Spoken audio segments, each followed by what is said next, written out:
Yeah, hinanap-hanap ko din naman siya. Nababaliw ako pag wala ako sa showtime eh. Oh. Hindi pa dapat ako babalik, pero kailangan ko nang bumalik kasi sabi ko I'll do. Kasi Vice Ganda, ibinunyag na ang totoong dahilan kung bakit matagal naging absent sa kanyang noontime show na It's Showtime. Sa unang pagkakataon nga ay nagsalita na rin ang unkabaggable star na si Vice Ganda tungkol sa kanyang matagal na pagkawala sa noontime show. Sinabi niya sa isang interview na ang tunay na dahilan ng kanyang pagkawala ay dahil sa natamo niyang injury sa kanyang kanang paa.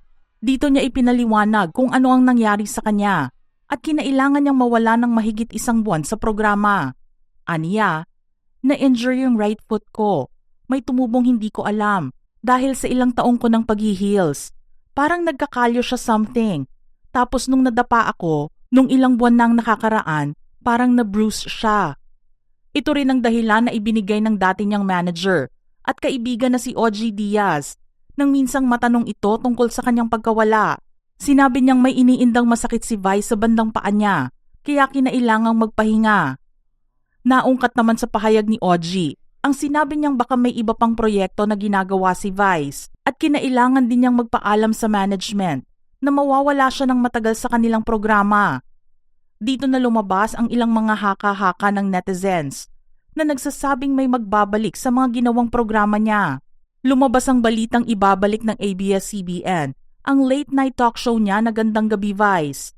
Narinig din na positibo ang pag-uusap sa pagbabalik nito dahil nagbigay ng hint si Vice at sinabing abangan ang pagbabalik nila sa ere. Gayunpaman ay walang narinig na kahit na ano muna sa management kung opisyal na nga bang ibabalik ng Kapamilya Channel ang GGV.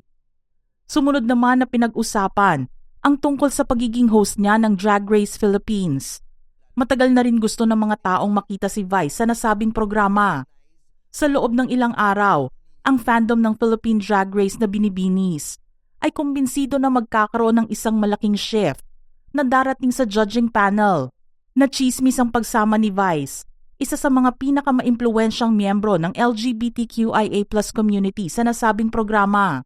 Ngunit mabilis itong pinasinungalingan ng production staff ng Drag Race Philippines. Nagsalita ang ilang key figures sa likod ng programa na sina Rems Malyari, ang casting director ng show, at si Job Dacon, isang kilalang designer. Sinabi nila sa pamamagitan ng social media na ang lumalabas na balitang kasama si Vice Ganda sa Drag Race Philippines Season 4 ay walang katotohanan. Bagamat sinabi rin nila na hindi baseless ang pag-iisip ng mga netizens sa pagsama kay Vice sa programa.